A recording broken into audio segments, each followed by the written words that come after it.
Salut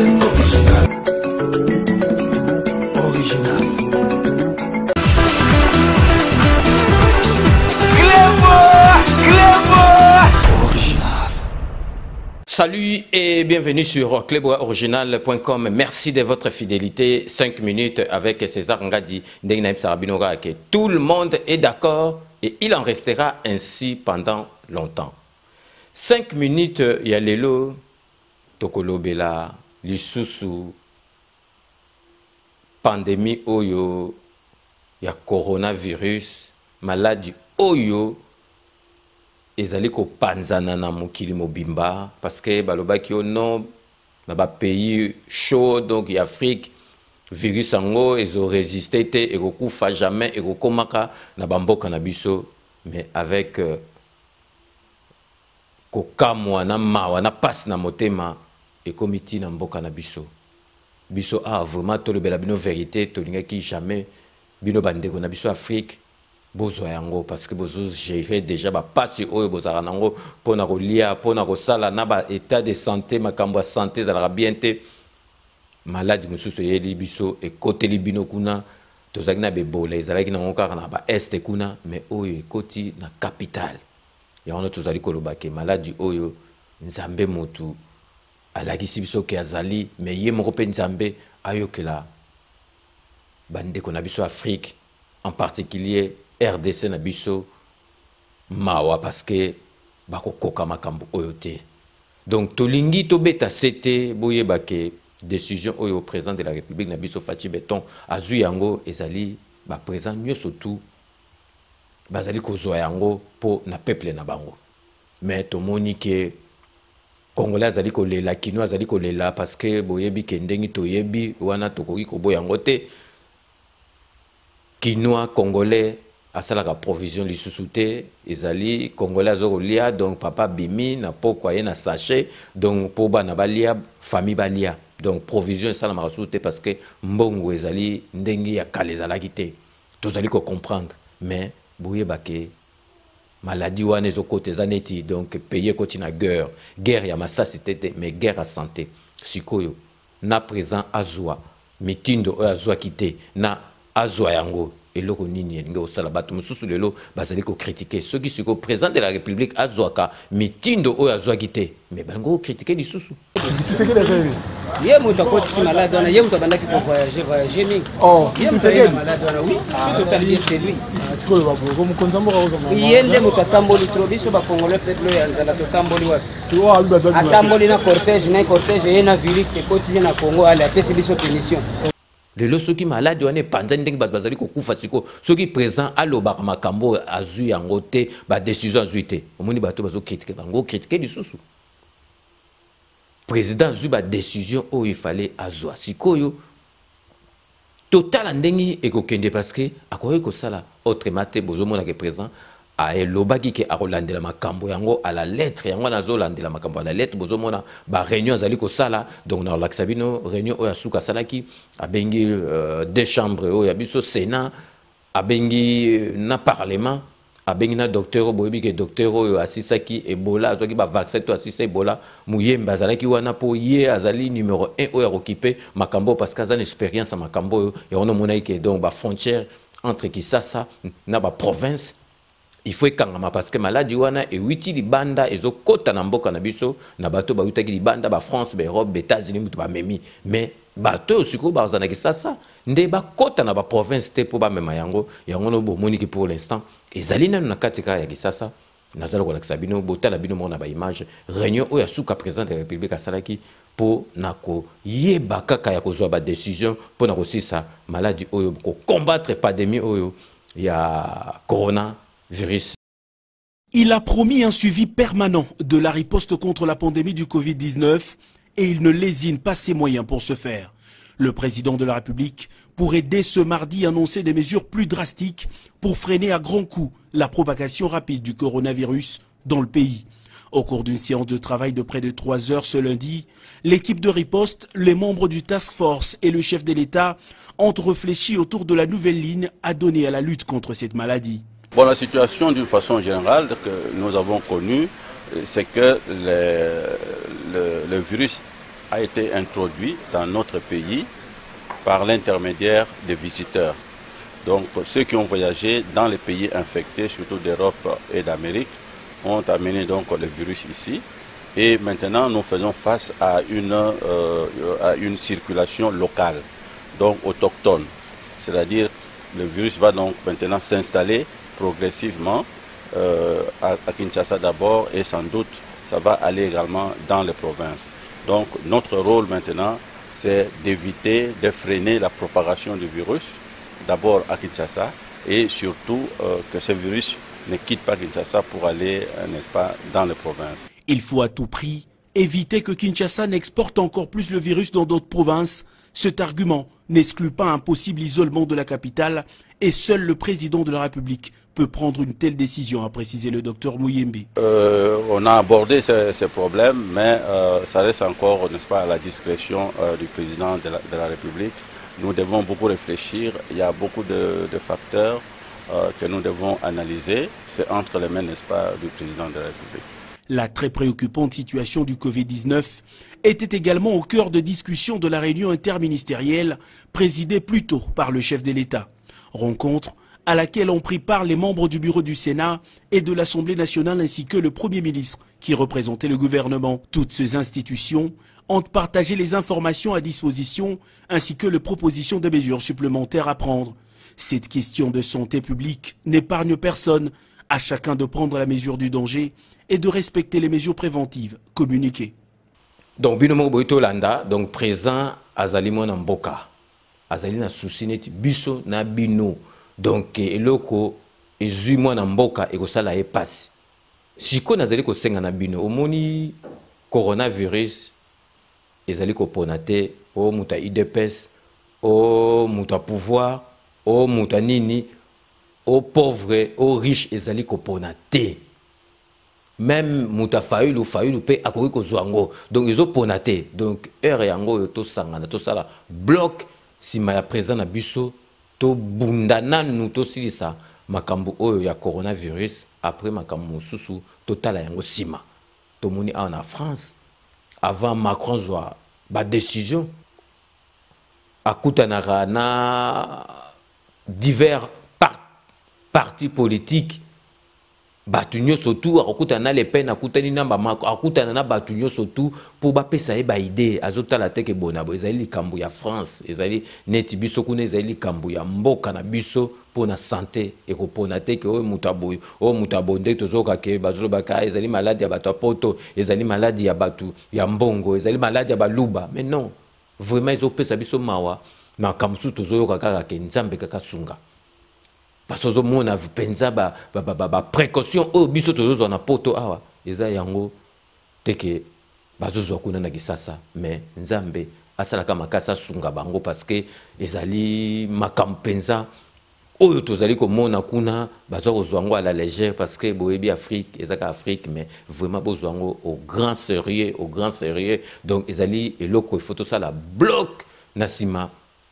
Il y a présent na biso donc to silisana maladie après makamususu total en aussi ma politique ici parce que tant santé za bien té et loko za bien té politique peut et au marché bien té to nito biso loko moko ezali ko seka kututé na pasi na mawana motema donc pour to yebisa bino qu'il faut bozwa makambo o coronavirus sérieux vraiment au grand sérieux ba policier to relaxa bino policier kangi mutu azo lokota ba masque ba masque yo donc ba utiliser ba boaki akende ko sokola po ateka est-ce que c'est normal congolais toujours makambu tout donc to ebité tant bozo mona ke o Félix Antoine Tshisekedi a koti bino bo kansa makambu ka 1 an et sili OK musale za makasi donc structure mentale ya peuple congolais il faut changer structure mentale soki et changer te développement mboka et ko simbakate to tanga ngona ba chik na ba économie de développement donc vraiment structure mentale ce que changer te développement pour que ça la te donc talaka ka niveau kaka donc mutazo lokota ba masque zo ko no sokola po ke ngondango est-ce que ça li pensa normal bilo mo bolanda na bilili donc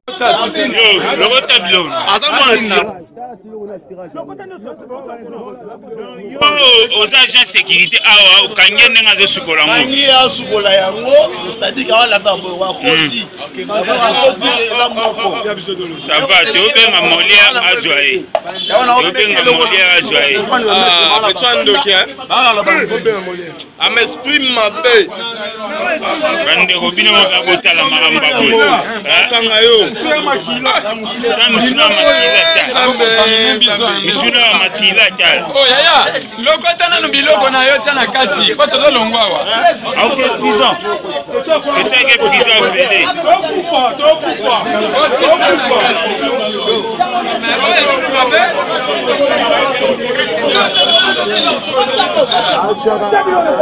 Yo, la maman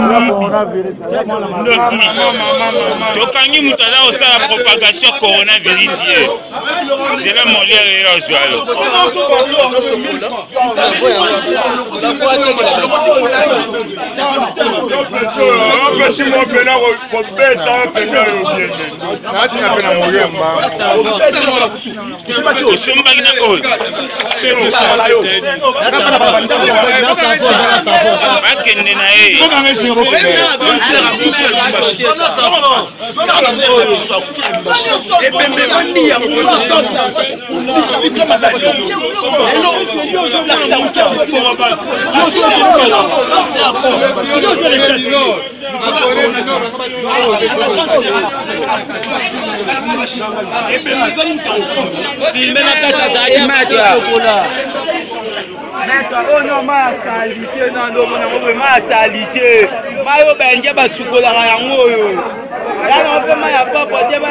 Obino boito landezali pasi na ma na motema soki ba ebisio soto tchaka ba image te bongo mona on dirait que bazo kotse la bat makambu donc bozo mona donc pasi tellement leki niveau pasi donc Congolais comment ça ba création moko ba comment na ba créativité moko bo ondimate donc ba masque oh et beba zokende donc à l'avant que ngonde donc siko est-ce que ça est normal tant on a besoin que toujours présent siko ya mwana mboka azolingo changer ba boule ya batu donc mutu ba boule changer ezali tant ya moulayi parce que 32 ans mobutu 18 ans kanambe batu ba komana ba boule moko boye yo ko ndimate mutu azobimisa donc cop moko bo place cop ezate mutu azokosa mutu akufi te donc yo ko boulette mais botala makambo ezali passe na ma na motema toyebika ki avec président na biso makambo oyo malembe et rolongwa na mboka na biso. Donc to marqué une courte pause publicitaire boyebika ya ba partenaire na biso Romain Ilunga les grands traiteurs oyo azali na Belgique, ensuite Décoder Sepela TV. Restez connectés sur Clébois Original, à tout de suite.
Roms Event, service traiteur, organisateur d'événements, allant du cocktail en passant par les akouskis et le traiteur qu'il faut. Vous avez toutes les spécialités, africaines, européennes, asiatiques, du monde entier. Quel goût, quelle perfection, quelle propreté. La dégustation est au rendez-vous grâce à Roms Event. Vous savez les contacter au 0032 465 22 11 72. Roms Event, le meilleur dans son domaine.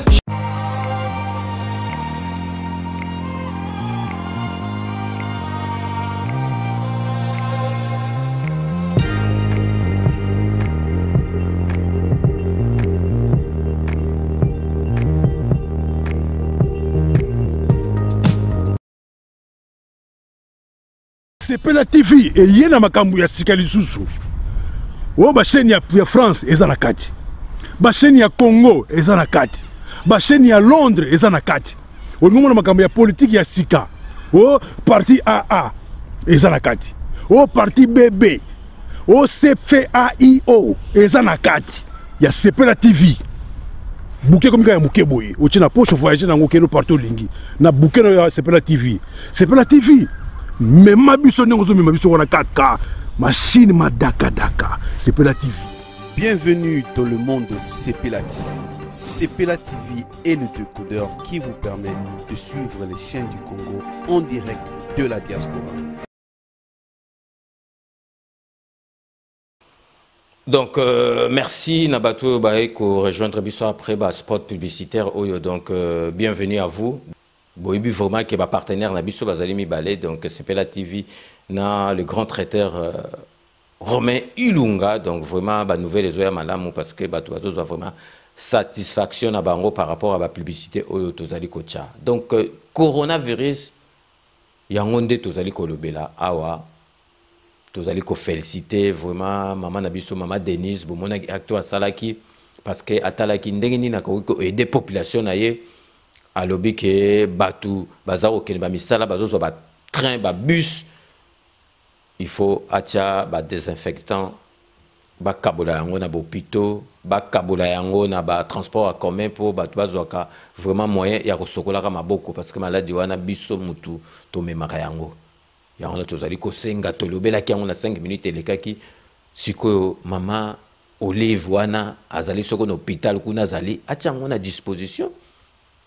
Il y a peuple bazana ba malade ba ya ko se faire soigner au félé parce que yé azali assistance sociale ndenga sala air yango bazila ka teka kenda ka kozila batu ba bando ku fo bien ceux qui bactères ou ceux qui ba comédien ba kufa non air yango yo o la qui sapenza ke olinga peuple na yo tout moni mama Denise ndenga sali, donc de toute façon première dame aza moko to ko comparer nani te tozali ko lo ba za comparaison mais parce que Maman Olive a kotaka na ba masolo wana mais biso to bi ke première dame aza moko et puis bamsu ba ke yo César nga de zolo ba dialelo première dame est-ce que mutu ko sala yango première dame l'état mutu sala ngote mais non mais en France ça ba pièce jaune moi c'est Chirac abando sala ngote awa kaka moi ça Macron awa alobi azozo ba décision azo pesa na bopito so combien botiko lo ba biloko moko bo ezanga tina pona ba critique moko zoba. Ah ouais, moi ça chéra ça là pas pièce jaune. Macron ah ouais moi si na yetan Macron que t'as la lobby moi si na lobby ni a repé ça babilo pour nos pita bah oui. Première dame a couru ko contribuer à partir à ba fondation na ye et ça la m'a petit na poto mais congolais botika bilobela biso so tozolo ba likamboto yebi likamnu tozali koloba donc d'ailleurs tozo tiela bino boyo ka message ya maman Denise Tshisekedi a pesa qui toujours yebo yebi que azana formation ya ma solo. Oh ya santé ya salango na poto ayebi utilité tant azolo bango donc na domaine o ya yebi aza profane na masolo angote donc binombo ka conseil o ya pesaki concernant coronavirus.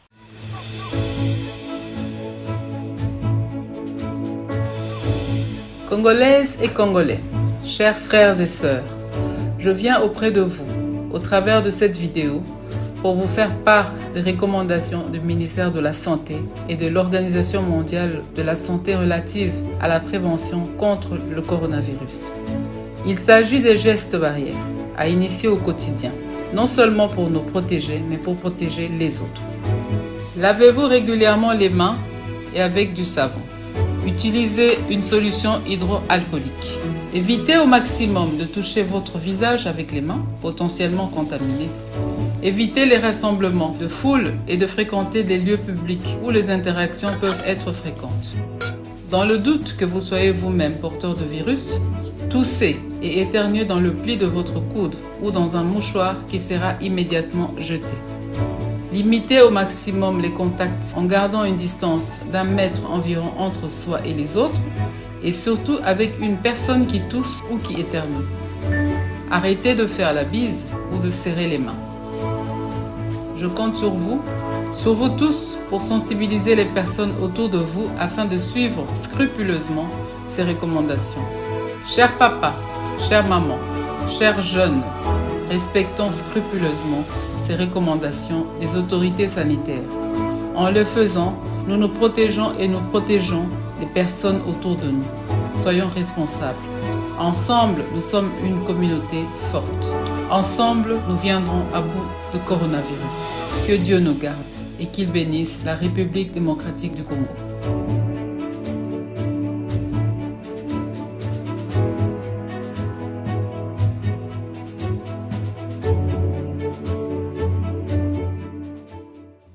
Donc, Bilomo Boyotolanda, message moro vraiment simple, message moro vraiment où mon appelle que maman ya bana, donc ça peut un souci, il y a peuple naïe, bon mon message vraiment denga recommandé, batu, bon mon sokoli maboko, a kamati papier, a bois qui na poubelle, tout le monde qui mususo sokotolobi otolobate, donc a sokoli maboko, a bois qui on sous na katianini, jamais na rabat mususo, donc tout na base arabiente, bon mon vraiment que maman Denise message à Pessibo Landelango, donc vraiment tous les kosenga na peuple congolais nous surtout minute yo tout ça na makamso au salate to cha présent na biso maboko na makamu nous surtout oyo azali koloba po na coronavirus to combattre ngo elongwa na mboka na biso esila vraiment après to ko landa la makamu nous surtout o ndenge za la main vraiment Congo zali ya nzambe alingi Congo to ebike ekoleka vraiment to sengi na bino une fois de plus bozongo au grand sérieux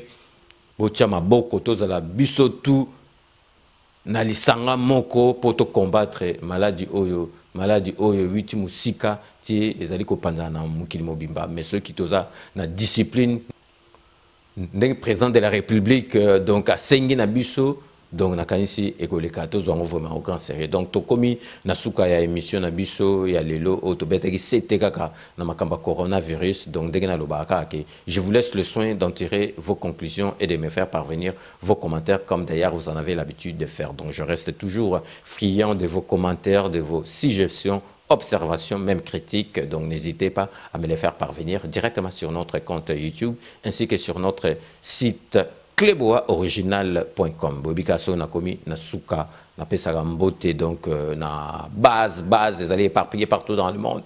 Na banda toujours nos honorables députés Ziko Mayele azali vraiment qu'on se faire soigner parce que nzoto ezali nzoto mais tobike ekoleka nango ici eleki nango presque et puis lisusu équipe na biso pe dudu somi dudule azali mikolo pe na santé malamu te azali hôpital yepe ekoleka kaka parce que bazali bana na nzambe. Donc vraiment na keisus na kati ya les Yvelines pour na repesa mikita nchiku ba mbote ebele yepenza donc 5 minutes à rataka yangote donc na kati ya Yveline mikita nchiku donc vrai chéri donc il y a 5 minutes ezali masolo na ye donc vraiment esengwa trop toujours to robosa na kati na kati ya Londres pour na repesa José Kano ki kakamene ba mbote ebele na maître Wera Mokuna na kati ya Londres donc bango bazali vraiment balandi minene ya 5 minutes avec César Ngadi tozali awa komi na kati ya Melun pour na repesa Francis Elanga na mosi na ye nene makumbu ba mbote belé parce que bango baza ba fidèle de fidèle il y a 5 minutes avec César Ngadi to repesa mbote na Fifi Filofaria l'homme à l'air Mercedes kuna na kati ya Créteil parce que ye azali vraiment fidèle de fidèle il y a 5 minutes avec César Ngadi to repesa kuna na kati ya États-Unis na kansi anniversaire le kaki bien na Godefroy Ntambwe Kalala na kati ya Dallas donc toyebi ki anniversaire il est kaki malamu ye na mwasi na ye donc merci na fidélité no, na 5 minutes avec César Ngadi na kei na kati ya Hollande pour nous ça donc Fridolin Bonkomo le grand producteur Mbote Ebele et Sikayo Ozali donc c'est la fin de ce 5 minutes avec César Ngadi. Merci de l'avoir suivi. Nous allons nous retrouver avec grand plaisir dans 24 heures pour un nouveau numéro. Cette émission a été réalisée par le grand réalisateur Yalolo Chouami. D'ici là, portez-vous bien et à très bientôt. N'oubliez pas, Tout le monde est d'accord et il en restera ainsi pendant longtemps. Kanambe, toko bosana kaete ata virus et bozubiso tant na katia mutu mais Kanambe, il faut soit masolo nambuchu penadikos. À très bientôt. Original.